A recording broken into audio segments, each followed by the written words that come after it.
It was tagged another show of people and power in Senegal, with Faye now set to take over on Tuesday after being certified winner of the presidential election in the first round. At 44, he steps into what can be called uncharted territory, having never held public office, aside being a key ally to Ousmane Sonko, his mentor, who was disqualified following a controversial conviction months to the election. In this report, our correspondent examines what role the youth in Senegal played in politicking and what lies ahead for Faye as the leader. As the president-elect, Faye prepares to assume his first public office, which also happens to be the highest role in Senegal's helm of affairs. His commitment to the triumph of democracy, as seen in his election victory, will be tested against several other older leaders in Africa's political arena.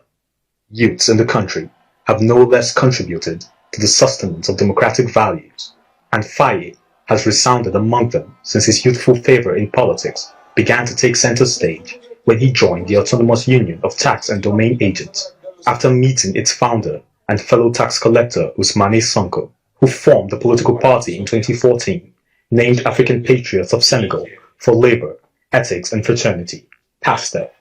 Upon joining PASTEF, Faye rose to an executive leadership level, and in Senegal's 2019 presidential election, though incumbent President Macky Sall was re-elected, Sonko, who represented PASTEF, placed third, and due to Faye's proactivity during party campaigns, he became Secretary General of the party in 2021. In the build-up to the 2024 elections, his rise hit a twist, as Faye was arrested in April 2023 and jailed on charges of defaming magistrates and contempt of court, leading to the government's move to dissolve PASTEF as a leading opposition over allegations that the party had held violent protests earlier that year. The former president of the National Association of Nigerian Students, Jude Imagua, highlighted how these events have politically charged the youths in the country in a positive and progressive way. Now, what kept the Senegalese result where it is because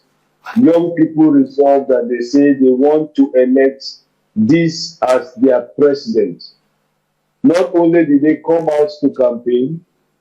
not only did they demonstrate that by their active participation, but they are resolved to say that nothing they will allow to undermine first their votes,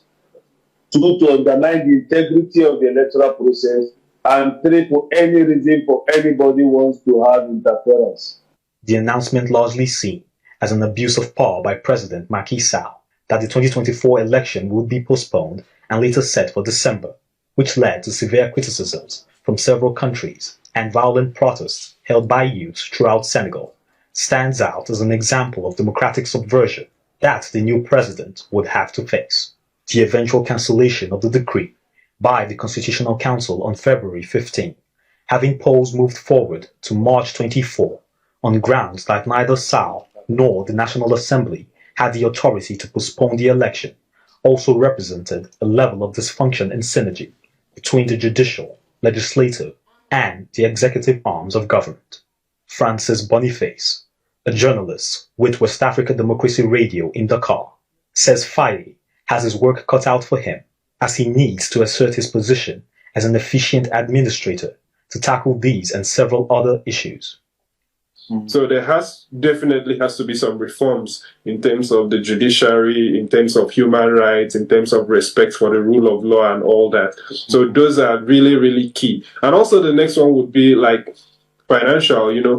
and that would have to, there are some people that are still calling for what they call the decolonization of the country from France, because there's a section of the population that still believe that there is a form of neo-colonialism going on with the French and all that. So some people are looking for like what they call a rupture, more like a breakaway. Despite his late release from jail on March 6 from the institution of an amnesty law and running a tight campaign trail, on March 24 election, Faye was listed as one of the 19 candidates, and it quickly became apparent that he was on track to garner more than 50% of the vote.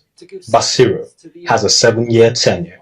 What he achieves or does not achieve within this period will be assessed by Senegal's people.